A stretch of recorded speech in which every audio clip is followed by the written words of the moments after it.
Antes de comenzar, solo quiero pedirte una cosa. Si te fascinan las historias reales que permanecieron ocultas durante siglos y que solo salieron a la luz gracias a la ciencia moderna, suscríbete ahora al canal y quédate hasta el final, porque lo que estás a punto de escuchar parece, al principio, una teoría conspirativa inventada. Sin embargo, cada capítulo de esta historia nos conduce a un pasado que permaneció cuidadosamente oculto durante generaciones. Una sola muestra de ADN bastó para poner en duda todo lo que historiadores, genealogistas e incluso una de las familias más famosas del mundo creían saber sobre sus propios orígenes. En el año 2013, un genetista se encontraba sentado frente a la pantalla de su ordenador en un laboratorio de Escocia. Delante de él aparecían los resultados de un análisis que, en teoría, debía haber sido completamente rutinario. No se trataba de un asesinato, tampoco de un descubrimiento arqueológico extraordinario, ni siquiera de un estudio médico destinado a cambiar el mundo. Era simplemente el análisis genético de una línea materna, un procedimiento habitual, pero había algo que no encajaba. El científico revisó los datos por segunda vez, después por tercera. Finalmente decidió repetir todo el proceso desde el principio. Tal vez el equipo había cometido un error, quizá las muestras se habían intercambiado por accidente, o una contaminación microscópica había alterado el resultado. Ese tipo de cosas ocurrían de vez en cuando, pero cada vez que terminaba el análisis aparecía exactamente la misma respuesta. Los números no cambiaban, la firma genética seguía siendo idéntica, y precisamente eso era lo que no debía ocurrir, porque aquel ADN no pertenecía a una persona desconocida, procedía de la línea materna directa de una mujer cuyo rostro había sido visto por millones de personas en todo el planeta. Una mujer sobre la que se habían escrito más libros, publicado más artículos y tomado más fotografías que sobre casi cualquier otra figura del siglo XX, la princesa Diana. Una mujer cuyo árbol genealógico parecía estar documentado hasta el más mínimo detalle. Durante generaciones, historiadores habían rastreado a sus antepasados, registros nobiliarios, archivos eclesiásticos, crónicas familiares y documentos reales parecían no dejar ningún vacío. Si existía una familia cuya ascendencia se consideraba completamente conocida, era precisamente esa, y aún así la pantalla mostraba algo que jamás debería haber aparecido: un marcador genético, pero no uno cualquiera, era uno de los más raros conocidos. En una base de datos internacional con 65,000 personas analizadas, únicamente 14 compartían exactamente esa firma mitocondrial, 13 vivían en la India, solo una procedía de Nepal, ninguna era europea, y sin embargo, ese mismo marcador aparecía en la línea materna directa de la futura princesa de Gales. El genetista se recostó lentamente en la silla. Cuanto más tiempo observaba la pantalla, más crecía una duda inesperada. No dudaba de los datos, dudaba de todo lo que el mundo creía saber acerca de aquella familia. Decidió solicitar nuevas muestras, no una, sino 2 muestras de ADN completamente independientes, obtenidas de familiares vivos que jamás se habían conocido y que ni siquiera sabían de la existencia del otro. Si existía algún error, tendría que aparecer ahora. Pero ocurrió exactamente lo contrario. Los 2 resultados coincidían de manera perfecta. Eso prácticamente descartaba cualquier fallo del laboratorio. No había confusión de muestras, no existía contaminación, no se trataba de un problema técnico. El ADN seguía contando la misma historia, una y otra vez, sin cambiar una sola vez. Y de repente un análisis genético de rutina se transformó en un descubrimiento capaz de poner en duda más de 200 años de historia familiar. Quédate con esta idea, porque en realidad esta historia está formada por 2 relatos completamente distintos. El primero habla de un hallazgo científico que incluso a genetistas experimentados les costó aceptar. El segundo gira en torno a una mujer, una sola mujer cuyo nombre fue desapareciendo poco a poco de la historia oficial de su familia, no por accidente, no porque los documentos se hubieran perdido, sino porque aparentemente su existencia fue eliminada de manera gradual de los registros familiares. Lo más sorprendente, sin embargo, era otra cosa. Sus descendientes la habían llevado consigo todo ese tiempo, dentro de cada una de sus células, sin saberlo. Durante generaciones, aquella familia transmitió una versión perfectamente ordenada de su pasado, una historia elegante, respetable, totalmente compatible con la aristocracia británica. Pero la biología contaba una historia completamente diferente, y ambas versiones coexistieron durante más de 2 siglos, sin llegar a encontrarse jamás, hasta que una sencilla prueba de saliva realizada con un pequeño tubo de plástico científico hizo que chocaran de frente. Para comprender por qué este descubrimiento fue tan extraordinario, primero debemos regresar al momento en el que todo parecía perfectamente claro. Cuando Diana Frances Spencer caminó por el pasillo central de la Catedral de San Pablo en el año 1981, con apenas 20 años de edad, el mundo creía conocer perfectamente sus orígenes. Millones de personas siguieron aquella boda. Para muchos era el cuento de hadas moderno por excelencia. Una joven tímida perteneciente a una de las familias aristocráticas más antiguas del Reino Unido se casaba con el futuro rey. Pero mientras el público soñaba con la ceremonia, los historiadores llevaban décadas estudiando el linaje de los Spencer. La familia era considerada uno de los mayores símbolos de la nobleza inglesa. Antiguas propiedades, antiguos títulos, antiguas fortunas y, sobre todo, un árbol genealógico que parecía remontarse sin interrupciones a los primeros capítulos de la historia de Inglaterra. Duques, condes, nobles cuyos nombres llenaban páginas enteras de los registros genealógicos. Nadie cuestionaba seriamente que aquella fuera una de las familias con más tradición del país. En aquella época, muchas personas incluso pensaban que familias como esa no solo eran diferentes desde el punto de vista social, sino también desde el biológico, una idea que hoy resulta extraña, pero durante siglos formó parte del sistema de clases británico. Se creía que ciertas familias habían conservado intacta su herencia generación tras generación, que su sangre era más antigua, más pura, más auténtica. Hoy sabemos que esas creencias no tienen fundamento científico. Sin embargo, durante mucho tiempo moldearon la forma de pensar de generaciones enteras. Por eso nadie esperaba ninguna sorpresa cuando dos parientes lejanas, pertenecientes a la línea materna de Diana, aceptaron participar voluntariamente en un estudio de genealogía genética. Las dos mujeres descendían de una cadena ininterrumpida de madres e hijas pertenecientes a la misma línea familiar. Los investigadores estaban convencidos de que el análisis simplemente confirmaría lo que los archivos históricos llevaban siglos afirmando, pero fue precisamente en ese momento cuando todo empezó a desmoronarse, porque la ciencia no seguía los árboles genealógicos, seguía un rastro que no había sido escrito con tinta, sino con algo que llevaba transmitiéndose silenciosamente de madre a hija durante siglos, sin que nadie pudiera modificarlo. Ahí residía la diferencia fundamental. A la ciencia no le interesaban las leyendas familiares, no le importaban los escudos de armas, los títulos nobiliarios, ni los documentos amarillentos por el paso del tiempo. Solo buscaba responder una única pregunta: ¿qué cuentan las propias células? Por esa razón, los investigadores tuvieron que seleccionar con muchísimo cuidado a las personas que serían analizadas. No bastaba con estudiar a cualquier descendiente de la familia Spencer. Después de todo, cada ser humano hereda genes de miles de antepasados. Con cada nueva generación, ese material genético se mezcla una y otra vez. La mitad procede del padre y la otra mitad de la madre. Tras varios siglos, el resultado es un enorme mosaico en el que resulta casi imposible distinguir el origen de cada pieza. Pero esta vez no estaban interesados en ese ADN convencional. Buscaban algo completamente distinto. Las dos mujeres elegidas eran tan valiosas porque ambas estaban unidas a la familia de Diana mediante una línea ininterrumpida de madres e hijas, sin interrupciones, sin que apareciera una línea paterna entre ellas. Eso era precisamente lo que hacía que aquellas muestras fueran únicas, porque el análisis no se centraba en el ADN nuclear, se centraba en el ADN mitocondrial. Tal vez hayas escuchado ese término alguna vez, sin embargo, muy pocas personas comprenden por qué representa una herramienta casi incalculable para genetistas e historiadores. Imagina una carta, no una carta cualquiera, sino una que pasa de madre a hija durante cientos de años. Nadie puede abrirla, nadie puede modificar su contenido, nadie añade una sola palabra. Cada generación simplemente la entrega a la siguiente. Así funciona el ADN mitocondrial. Todos los hijos lo reciben exclusivamente de su madre. Los varones también lo poseen, pero jamás lo transmiten a sus propios hijos. Solo las hijas pueden continuar esa línea genética, y precisamente por eso permanece prácticamente intacto durante periodos de tiempo extraordinariamente largos. Mientras el resto del ADN cambia constantemente con cada generación, esta pequeña firma genética apenas se altera. Es como un testigo silencioso del pasado, un archivo biológico, un documento que no se guarda en una biblioteca, sino oculto dentro de cada célula del cuerpo. De repente resultaba evidente por qué aquel descubrimiento había sacudido a toda la comunidad científica. Los documentos pueden perderse, los archivos parroquiales pueden arder, los árboles genealógicos genealógicos pueden modificarse deliberadamente. Los nombres pueden borrarse. Las personas pueden desaparecer de la historia oficial, pero nadie puede reescribir el ADN mitocondrial de alguien que vivió hace 200 años. No entiende de intereses políticos, no responde a presiones sociales, no protege secretos familiares, simplemente conserva la verdad de lo que realmente ocurrió. Y precisamente ese registro biológico silencioso estaba contradiciendo todo aquello que durante generaciones se había dado por cierto. El marcador genético pertenecía a un haplogrupo denominado R30b. Para la mayoría de las personas, ese nombre no significa absolutamente nada, pero para un genetista resulta extraordinariamente preciso. Ese haplogrupo tiene su origen en el sur de Asia. No probablemente, no quizá, no con una pequeña posibilidad, sino con un grado de certeza que rara vez existe dentro de la genética. Aparece casi exclusivamente en el subcontinente indio. No forma parte del patrimonio genético natural de Europa, no aparece de forma habitual en el Reino Unido, ni en Francia, ni en Alemania, ni siquiera de manera aislada en regiones remotas del continente. Su origen apunta con claridad hacia el sur de Asia. Cuando aquel marcador apareció de pronto en la línea materna directa de una de las mujeres más conocidas del Reino Unido, prácticamente solo quedaba una explicación posible. En algún momento, aproximadamente 7 generaciones antes del nacimiento de Diana, una mujer de origen sudasiático tuvo que incorporarse precisamente a esa línea materna, no en una rama secundaria del árbol familiar, no como un parentesco lejano, sino exactamente en la línea por la que el ADN mitocondrial había pasado de madre a hija sin interrupción durante generaciones. Y entonces surgió una pregunta que nadie había formulado jamás. ¿Quién era esa mujer? ¿Por qué prácticamente no aparecía en los árboles genealógicos conocidos? ¿Y por qué nadie dentro de la familia parecía haber hablado nunca de ella? Los investigadores comenzaron a profundizar cada vez más en los archivos históricos. Compararon cartas, testamentos, registros bautismales, listas de pasajeros, documentación comercial de la Compañía Británica de las Indias Orientales. Cuanto más retrocedían en el tiempo, más evidente se hacía un patrón muy extraño. Si existía una mujer cuyo nombre aparecía ocasionalmente en el margen de algunos documentos, nunca destacado, nunca descrito con detalle, más bien como si alguien hubiera intentado que pasara lo más desapercibida posible. Su nombre era Eliza Kewark,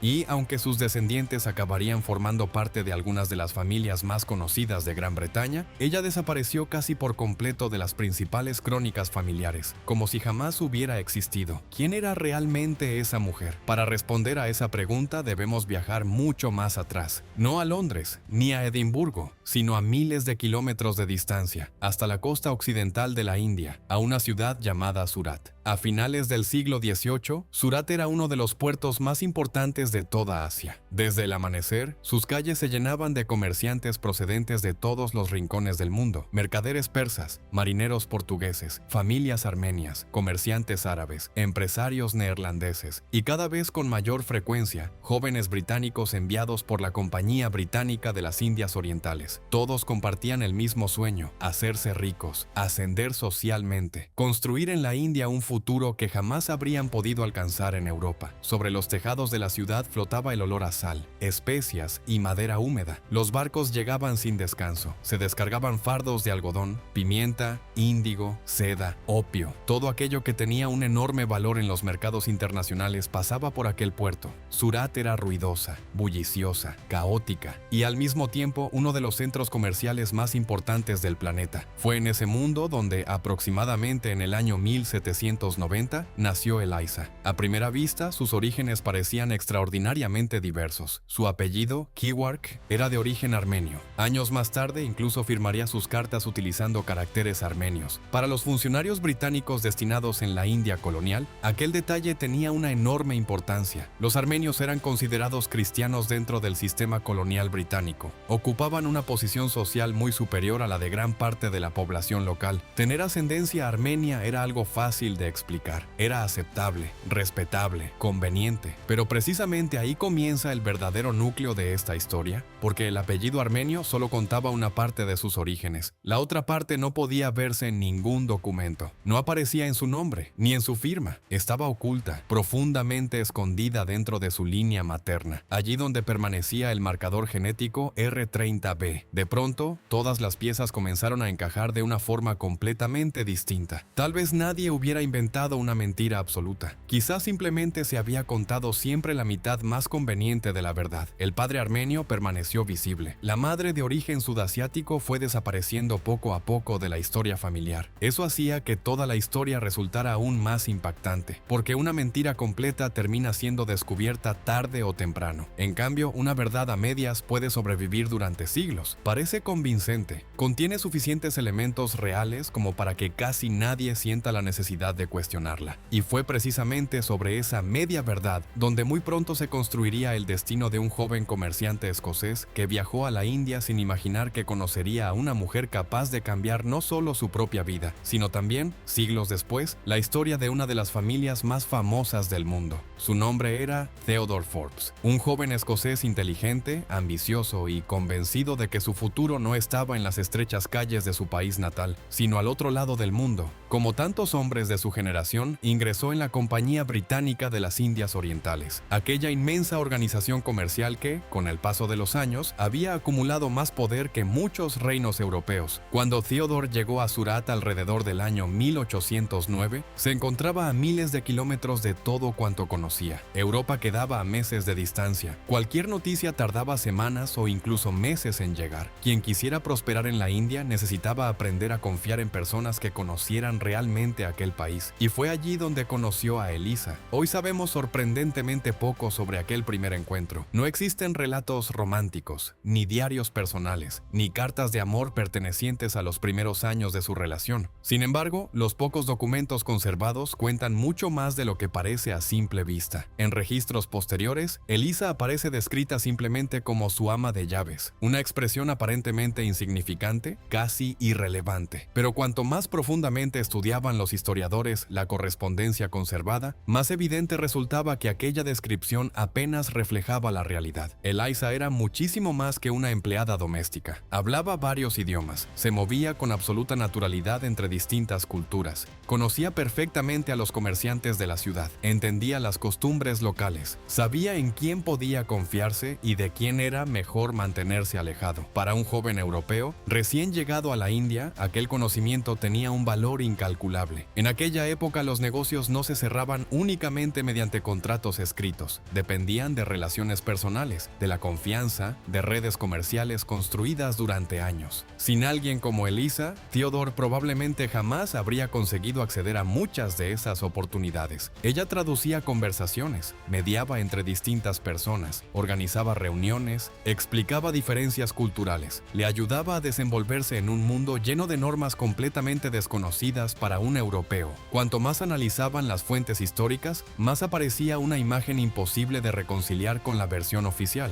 Eliza no era una figura secundaria, era una pieza fundamental en la vida de Theodore, y no solo en el ámbito profesional. En algún momento, aquella colaboración terminó convirtiéndose en una relación sentimental. Tuvieron 2 hijos. Primero nació una niña, la llamaron Catherine. Más tarde llegó un niño al que dieron el nombre de Alexander. Su vida cotidiana dejó de girar únicamente alrededor del comercio y los negocios. Compartían un mismo hogar, criaban juntos a sus hijos, vivían como una familia. Independientemente del término utilizado años después en los documentos oficiales, durante varios años fueron exactamente eso, una familia. Imagina por un momento aquellas escenas, una casa situada cerca del puerto. A través de las ventanas abiertas entraba el bullicio constante de los comerciantes. La brisa cálida del océano transportaba el olor a sal. Desde los muelles llegaba el crujido de los barcos mientras descargaban mercancías. Mientras Theodore pensaba en nuevas rutas comerciales, Catherine jugaba sobre el suelo de la casa. Alexander dormía tranquilamente en una cuna y Eliza se movía entre 2 mundos distintos, entre Europa y la India, entre comerciantes y vida familiar, entre 2 culturas completamente diferentes. Quizá incluso llegaron a creer que aquella vida duraría para siempre. Pero mientras dentro de su hogar todo parecía normal, fuera de aquellas paredes la sociedad comenzaba a transformarse, y esos cambios terminarían destruyéndolo todo. Durante los primeros años del dominio británico en la India, las relaciones entre hombres europeos y mujeres indias eran relativamente frecuentes. Muchos funcionarios, soldados y comerciantes pasaban décadas enteras lejos de su país, formaban familias, vivían con mujeres locales, y casi nadie veía aquello como un escándalo. Sin embargo, cuanto más poderoso se volvía el Imperio Británico, más cambiaba la forma en que se veía a sí mismo. Con el aumento del control político surgió también el deseo de establecer una distancia cada vez mayor entre gobernantes y gobernados. La administración colonial comenzó a levantar fronteras sociales mucho más rígidas entre europeos e indios, entre quienes mandaban y quienes obedecían, entre las relaciones consideradas aceptables y aquellas que, de pronto, empezaban a verse como un obstáculo. Lo que antes había sido algo relativamente normal, comenzó a convertirse en un riesgo para la reputación, y pocos sintieron esa transformación con tanta intensidad como los hombres que aspiraban a hacer carrera dentro de la Compañía Británica de las Indias Orientales. Theodore Forbes tampoco escapó a ese cambio. Su éxito comercial no dejaba de crecer. Su influencia aumentaba año tras año. Con cada ascenso se acercaba más a la vida con la que tantos jóvenes comerciantes soñaban. Una asociación importante en Bombay, prestigio, fortuna, una posición destacada dentro de la élite colonial. Pero fue precisamente entonces cuando Eliza comenzó a convertirse en un problema para su carrera. No porque hubiera hecho algo malo, no porque su relación hubiera dejado de funcionar, sino porque las reglas del juego habían cambiado. De repente, una mujer con raíces sudasiáticas ya no encajaba en la imagen de un respetable empresario británico. No importaban los años que habían compartido, no importaba cuánto había contribuido ella a su éxito, no importaba que fuera la madre de sus hijos. A los ojos de la sociedad colonial, Eliza había pasado a ser una carga, algo que convenía hacer desaparecer. Y finalmente Theodore tomó una decisión cuyas consecuencias resonarían durante generaciones. Abandonó Surat,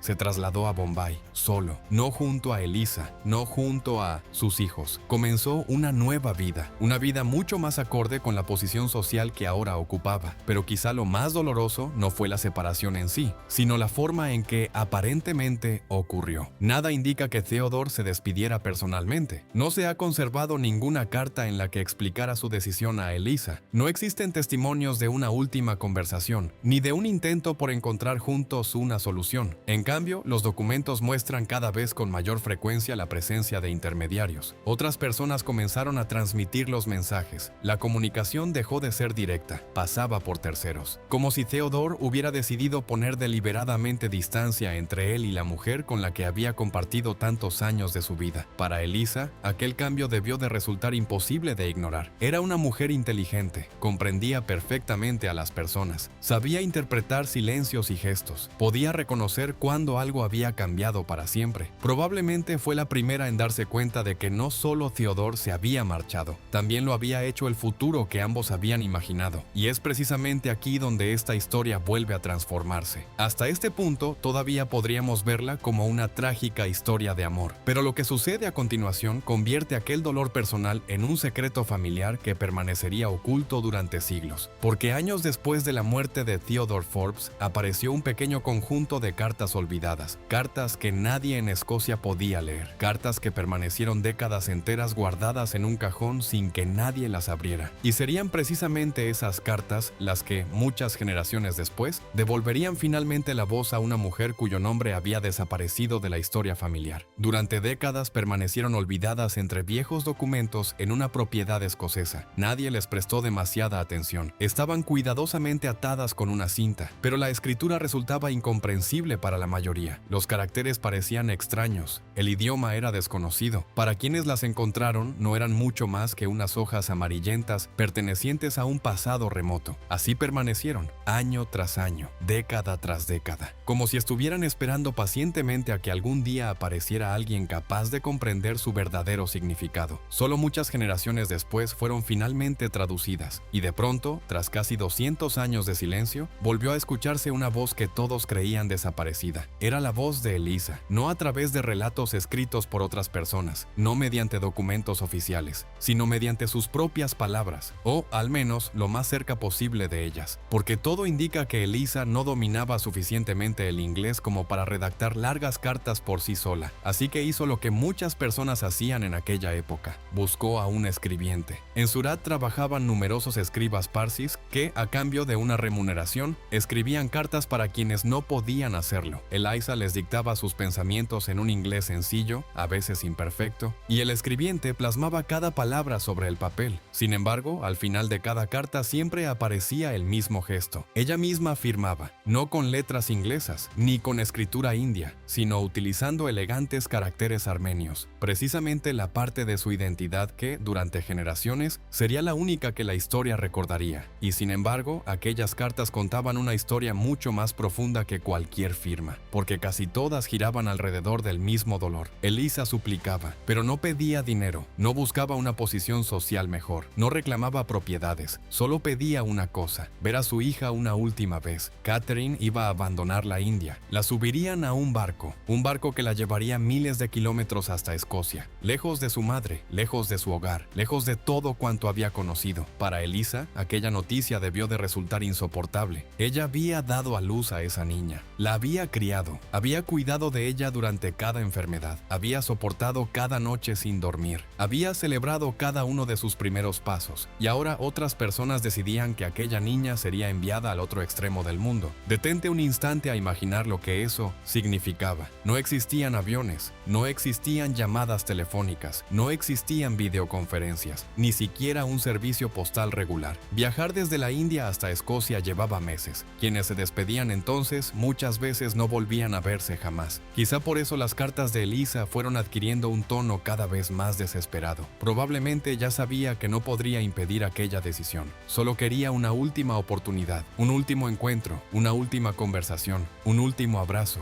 un último vistazo al rostro de su hija. Imagina tener que dictarle tus sentimientos más profundos a un desconocido, cada palabra, cada lágrima, cada esperanza, porque la persona a la que iban dirigidas ya no quería recibir tus cartas directamente. Y después, firmar al pie del documento, no una carta de amor, no una petición de perdón, sino el ruego desesperado de una madre que solo desea despedirse de su propia hija. Solo ese pensamiento convierte toda esta historia en algo profundamente humano, porque en este punto ya no estamos hablando de árboles genealógicos ni de ADN, estamos hablando de una madre que siente que le están arrebatando a su hija. La respuesta que tanto esperaba jamás llegó, o, si alguna vez existió, se perdió para siempre. Lo único que ha sobrevivido hasta nuestros días es su petición, no la respuesta. Poco después apareció otro documento que dejó completamente claro cuál era el lugar que Eliza ocupaba a los ojos de la sociedad de aquella época. Theodore Forbes murió durante un viaje por mar. Tras su fallecimiento fue necesario repartir su herencia. Se abrió su testamento y allí volvió a aparecer el nombre de Elisa, pero no como compañera de vida, no como la mujer con la que había formado una familia, ni siquiera como la madre de sus hijos. Aparecía únicamente descrita como su ama de llaves. Una sola palabra bastó para borrar casi por completo años enteros de vida compartida. Todavía más dolorosa resulta la manera en que el documento se refiere a su hija. Catherine es descrita como su presunta hija natural. Esa expresión revela hasta qué punto la sociedad diferenciaba cuidadosamente entre los hijos reconocidos oficialmente y aquellos que no encajaban dentro del modelo familiar considerado aceptable. Con apenas unas palabras se creó una distancia que probablemente nunca había existido en la vida real, pero desde aquel momento quedó registrada para siempre. Poco después llegó la separación definitiva. Catherine tenía solamente 8 años. 8 años. A esa edad un niño conoce cada rincón de su casa, reconoce las voces de los vecinos, el olor de la cocina, el camino hasta el puerto, los sonidos de las calles donde ha crecido. Todo eso desapareció de un día para otro. Fue llevada a un barco, no para realizar un viaje, no para pasar unos meses lejos, sino para marcharse para siempre. Con cada metro que el barco se alejaba del puerto, también desaparecía la posibilidad de volver a abrazar a su madre. Hasta hoy nadie sabe si Elisa consiguió despedirse de ella. Las fuentes guardan silencio,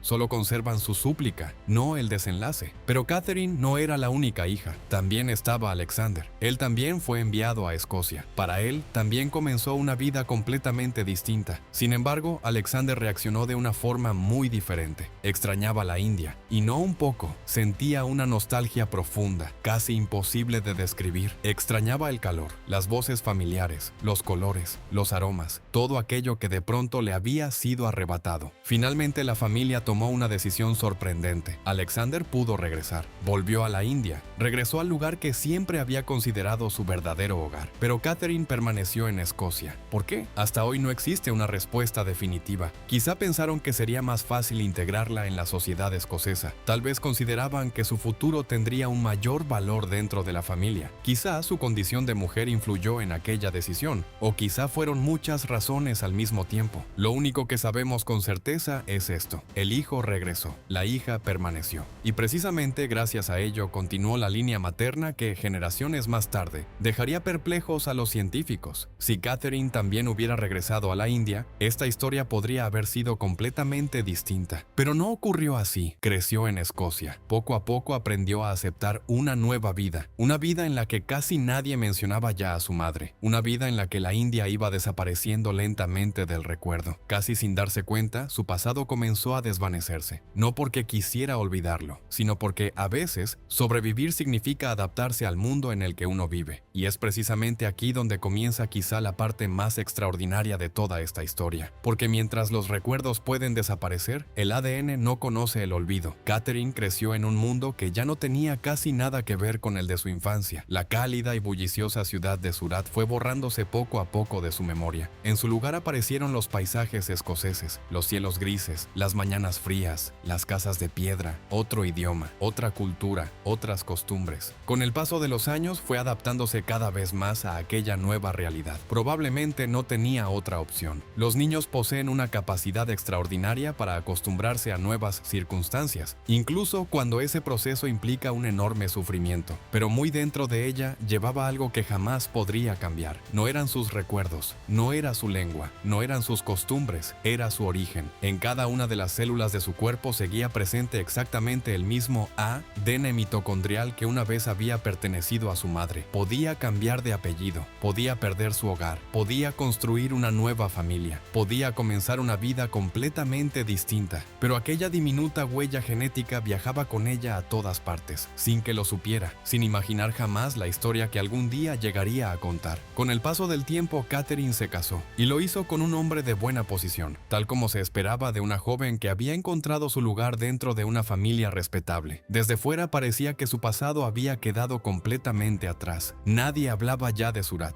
nadie mencionaba a Elisa, nadie recordaba aquellas cartas. Con cada nueva generación, la historia iba apagándose un poco más, hasta convertirse en un simple susurro, casi imposible de escuchar. Pero el ADN permanecía en silencio y seguía transmitiéndose con absoluta naturalidad de madre a hija, de hija a nieta, una generación tras otra. Podría compararse con una llama que pasa de una vela a otra. Las velas cambian, las personas cambian, el mundo cambia, pero la llama sigue siendo la misma. Exactamente así viajó aquella firma genética a través de los siglos. Ninguna de aquellas mujeres sabía que llevaba dentro algo extraordinario. Para ellas era simplemente la vida. Tuvieron hijos, formaron familias, envejecieron y, sin proponérselo, siguieron transmitiendo la misma línea mitocondrial que había comenzado con Elisa. Las generaciones fueron sucediéndose, imperios enteros surgieron y desaparecieron. Europa cambió para siempre. Murieron reyes, nacieron nuevas dinastías. La revolución industrial transformó el mundo. 2 guerras mundiales sacudieron continentes enteros. Y sin embargo, durante todos aquellos enormes acontecimientos históricos, una diminuta información genética permaneció prácticamente intacta, invisible, olvidada, pero perfectamente conservada.